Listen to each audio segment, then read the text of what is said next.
हाय, आपके साथ मैं हूँ Surabhi Sharma. India TV YouTube channel subscribe करिए, बेल आइकन दबाएं। आज का हमारा विषय मुकाबला का था, जिस पर हम चर्चा इस मुद्दे पर करने जा रहे हैं कि क्या किसान आंदोलन अब एक बहुत बड़े राजनीतिक आंदोलन के तौर पर है। क्योंकि अगर हम टिकैत साहब की बात को देखें जो उन्होंने आज कही है, उनका कहना है कि अगर 5 सितंबर तक भारत सरकार ने 3 किसान कानून को वापस नहीं लिए तो युद्ध जैसी स्थिति उत्पन्न हो जाएगी हिंदुस्तान में। इसी मुद्दे पर चर्चा कर रहे हैं आज हम।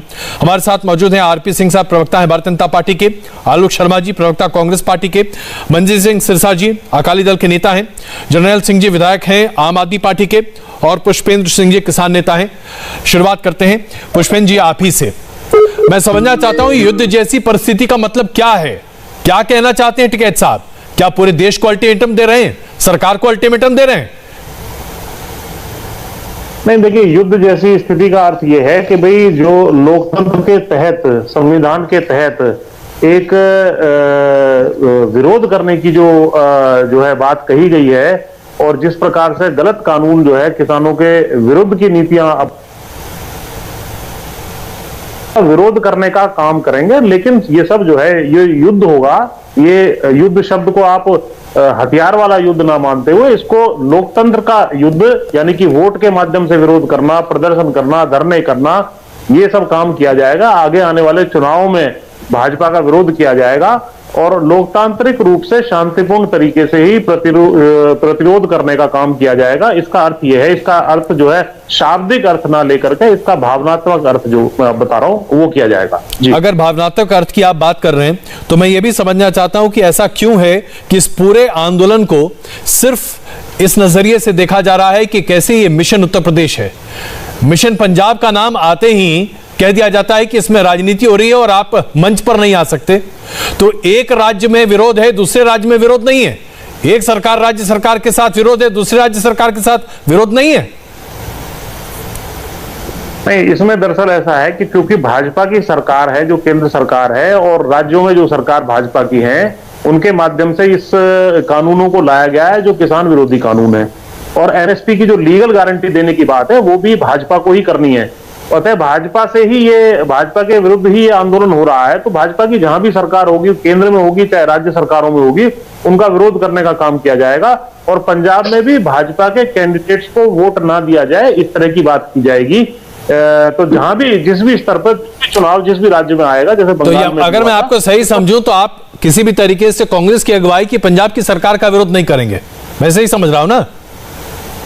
नहीं, पंजाब की सरकार के विरुद्ध ये आंदोलन नहीं है। ये आंदोलन केंद्र सरकार, भाजपा सरकार के विरुद्ध है जो गलत नीतियां किसानों के। जर्नैल सिंह जी मैं अब आपसे समझना चाहता हूं, किसान आंदोलन पूरे तरीके से बीजेपी विमुख है, कांग्रेस के विरोध में नहीं होगा, आपके समर्थन में भी होगा, यह कहना मुश्किल है।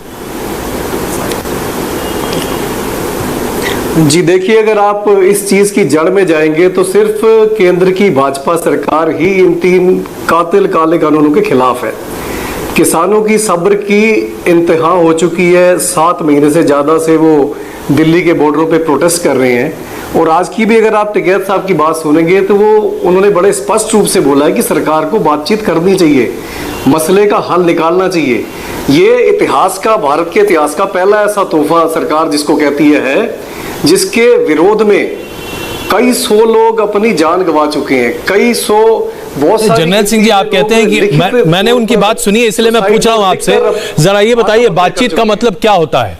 बातचीत का मतलब होता है कि आप टेबल पर बैठते हैं, बातचीत करते हैं, लेकिन यहां तो कहा जा रहा है पहले कानून पूरी तरीके से निरस्त करो, खत्म करो, तब हम बातचीत करेंगे। तो फिर बातचीत करने का मतलब क्या है?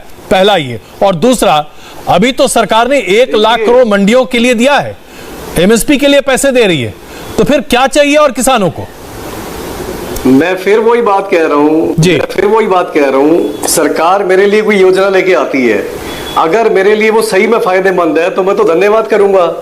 ये कैसा तोहफा है, ये कैसी योजना है जिसके खिलाफ किसान अपनी जान तक गंवाने को तैयार हैं पर पीछे हटने को तैयार नहीं। तो सरकार को इस मसले को गंभीरता से सोचना चाहिए कि सही में ये बहुत बड़ा संकट है किसानों के लिए। वो कह रहे हैं हमारी जमीनें खींचने की साजिश है सरकार की, तो इन चीजों को समझना चाहिए। जहां तक आप बातचीत की बात कर रहे हैं तो कई दौर की मीटिंग्स आप भी जानते हैं सरकार और किसान यूनियंस के बीच में हो चुकी है, पर समाधान नहीं निकला। तो फ्रस्ट्रेट होकर आदमी कुछ कहेगा ही ना, पर सरकार की जिम्मेवारी बनती है जो। चलिए मैं आलोक जी को शामिल करूं। आलोक जी, मुझे जरा ये समझाइए, सरकार ने इतनी बार आमंत्रित किया है बातचीत करने के लिए, हर बार यही कहा जाता है पहले कानून निरस्त कीजिए उसके बाद बातचीत करेंगे, हर तरह के संशोधन के लिए सरकार तैयार है, मंडियों में 1 लाख करोड़ रुपए निवेश करने के लिए सरकार तैयार है, उसकी घोषणा कर चुकी, एमएसपी दे चुकी, अब इसके बाद सरकार की मंशा पर और कितने सवाल?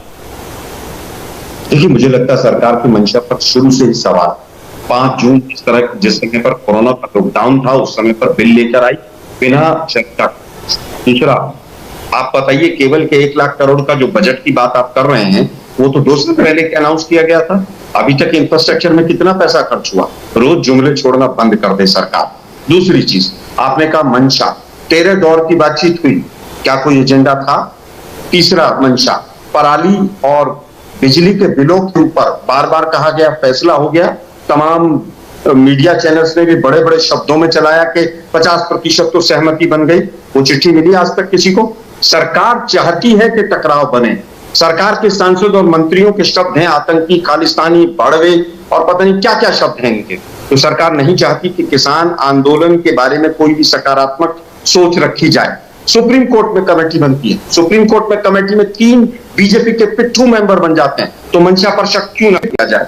उस कमेटी मैं अभी सिरसा साहब भी जुड़ चुके हैं। आलोक जी, मैं जरा माफ कीजिएगा, वक्त की कमी की वजह से, प्रधानमंत्री जी के भाषण की वजह से वक्त कम हो गया है, इसलिए मैं जरा सिरसा जी के पास चल रहा हूं। सिरसा जी, अभी जो बात निकल कर आ रही है उसमें एक बात बड़ी स्पष्ट है, किसान आंदोलन में शामिल सभी नेता, किसान नेताओं का कहना है उनका विरोध बीजेपी से है, वो बीजेपी को वोट नहीं देना चाहते।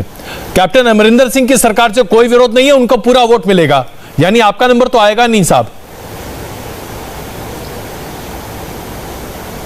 हमारा बिल्कुल ना आए, आप हमारे तीनों बिल वापस करा दीजिए, वोट मिले ना मिले, वोटें बहुत बड़ी चीज नहीं है। किसान रो रहा है, किसान तड़प रहा है, आज उसका दर्द बहुत बड़ी अहमियत रखता है। और किसान किसी पार्टी का विरोध क्यों करने को मजबूर हुआ?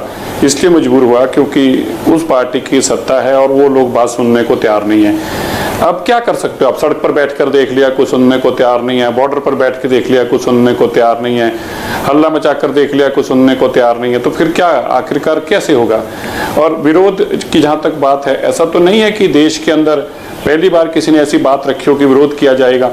पार्टियों ने विरोध किया। मुझे याद है कि माननीय राजनाथ जी, जब किसान संघर्ष चल रहा था, जब कांग्रेस की यूपीए की सरकार थी, तो राजनाथ जी भी किसानों के साथ खड़े हुए थे वहां जाकर उस विरोध के अंदर। वो ठीक है कि आज एनडीए की सरकार है तो किसी को सूट नहीं करता, उन लीडरों को चुप हैं, लेकिन बीजेपी के लीडर भी साथ देते रहे हैं, ऐसा नहीं है किसान संघर्ष का, लेकिन वो तब देते थे जब सरकार यूपीए की थी। तो ऐसे में मुझे नहीं लगता कि अगर विरोध किया जा रहा है तो कोई गलत है। हाँ, अहिंसा नहीं होनी, अहिंसा के हम सख्त विरोध करते हैं, किसी के खिलाफ ऐसा नहीं होना चाहिए जिससे किसी का निजी तौर पर नुकसान होता हो, किसी की प्रॉपर्टी का नुकसान होता हो। गुरनाम चंदूनी जी का बयान है, उनका कहना है कि किसी भी विरोधी पार्टी ने, सिरसा जी, किसी भी विरोधी पार्टी ने, ये चंदूनी जी का बयान है, अभी तक ना तो यह भरोसा दिया है, ना आश्वासन दिया है कि एमएसपी गारंटेड लिख कर दिया जाएगा। किसी ने यह आश्वासन नहीं दिया है कि अगर उनकी सरकार आ जाए या किसी भी तरीके से वह सत्ता में आ जाए तो तीनों किसान कानून किसी तरीके से कभी लागू नहीं होंगे। आप क्या यह भरोसा दे रहे हैं अभी? क्योंकि किसान नेता हमारे साथ पैनल पर मौजूद हैं। जी बिल्कुल, श्रोमणी अकाली दल का ये लिखित में भी भरोसा है, जैसे इनका भरोसा मानने में आता हूं। क्योंकि देखिए, मैं ये नहीं कहूंगा कि हमारे कहने पे भरोसा हो, नहीं, किसान समितियों का, किसान संघर्ष के लोगों का कैसे भरोसा होता है, हम बिल्कुल डट के खड़े हैं। किसी सूरत में हमारे किसी भी सरकार के हम इसके भागीदार नहीं होंगे जो ऐसे कानूनों को लागू करने की राय भी रखते हों, जो एमएसपी को हटाने की राय रखते हो और लिखित में ना देने की बात करते हो। हम कभी भी किसी भी ऐसी पार्टी के भागीदार नहीं होंगे। चलिए, आलोक जी से यही सवाल मैं क्षमा चाहता हूं, वक्त की कमी की वजह से आप सबको मुझे रोकना पड़ रहा है। आलोक जी, क्या आप इस तरह का लिख कर देने को तैयार हैं किसानों को? देखिए, मुझे लगता है अजय जी, सवाल सत्ता पक्ष से होना चाहिए। आप कांग्रेस से लिखकर मांगना चाहते हैं, हम एफिडेविट देना चाहते हैं कि पूरी तरह से एमएसपी के बिना हमारे दो की सरकार नहीं चलेगी। कुछ लोगों को छूट नहीं मिलेगी कि किसानों का शोषण हो, हम एफिडेविट देने को तैयार हैं। मैं लेकिन पूछना चाहता हूं आपसे कि क्या जो सुप्रीम कोर्ट में मार्च के अंदर कमेटी ने रिपोर्ट दी थी, सरकार उसको सार्वजनिक क्यों नहीं करती? सरकार चाहती है आंदोलन चले। चलिए, आपने जो सवाल उठाया, आरपी सिंह साहब जुड़ चुके हैं, अभी हमारे साथ नहीं जुड़े थे। आरपी सिंह साहब, विपक्ष लिख कर देने को तैयार है किसानों को कि एमएसपी लागू रहेगी चाहे कुछ भी हो जाए, 3 कानून किसी भी तरीके से लागू नहीं होंगे देश में, लेकिन इस तरह का आश्वासन सरकार नहीं देती और इसीलिए युद्ध जैसी परिस्थिति की चेतावनी आपको दी जा रही है। देखिए, देश में अराजकता फैलाने का षड्यंत्र चल रहा है, उसमें कांग्रेस, आप और किसान के नेता मिलकर कर रहे हैं। आपको याद हो एक बयान आया था 21 जनवरी को, बक्कल उखाड़ देंगे और लाल किले तक जाएंगे। ये बयान में आपको भेज दूंगा, सुन लीजिएगा। शिकायत साहब का बयान था कि बक्कल उखाड़ देंगे। उसके बाद फिर बोला गोली क्यों नहीं चलाई सरकार ने? वहां पर अगर लोग चढ़ गए थे लाल किला पर, तो गोली क्यों नहीं चलाई? अरे अरे अजय कुमार, अरे रुको यार, अरे घुटने दर्द करेंगे, रुक जाओ 2 मिनट को तसल्ली करो। आज तो गोली क्यों नहीं चलाई? गोली क्यों नहीं चलाई? अरे भैया, वो तो चाहते हैं दंगा हो, और अफसोस ये कि कांग्रेस के प्रवक्ता से पूछा एक बार, तो 90,000 जो जनता का खर्चा 26 जनवरी तक इसी तरह का 15 का घटना तो करना चाहते हैं। आप किसानों को बर्बाद करने के लिए हर तरह की साजिश करना चाहते हैं।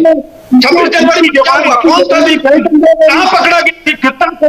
हमारे किसान का पंजाब लीडर के घर पर खुद का शक्ति नहीं करती, अजीत चंद्र कहां पकड़ा गया?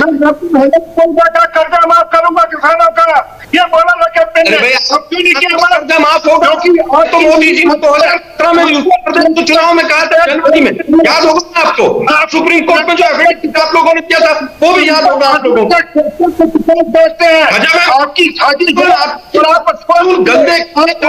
बनाते हैं, आप पंजाब चाहते हैं, काम करते हैं। चलिए, मैं क्षमा चाहूंगा, मैं आप दोनों से क्षमा चाहूंगा और सबसे क्षमा चाहता हूं। आज प्रधानमंत्री जी के भाषण की वजह से हम इस मुकाबले के पूरे वक्त को सामने नहीं रख पाए, चर्चा भी हम अधूरी ही कर पाए, लेकिन इतना तो तय है, सत्ता पक्ष का यह मानना है कि तमाम राजनीतिक दल इस पर राजनीति कर रहे हैं और विपक्ष पूरे तरीके से हमलावर है। आप सबका धन्यवाद इस चर्चा में शामिल होने के लिए। हम यहीं पर रुक रहे हैं और उत्तर प्रदेश के चुनाव से पहले हिंदू मुसलमान पर क्यों हो रहा है घमासान, एक और बड़ी चर्चा देखिए 6:20 पर कुरुक्षेत्र में। एक छोटा ब्रेक, तुरंत वापस आते हैं।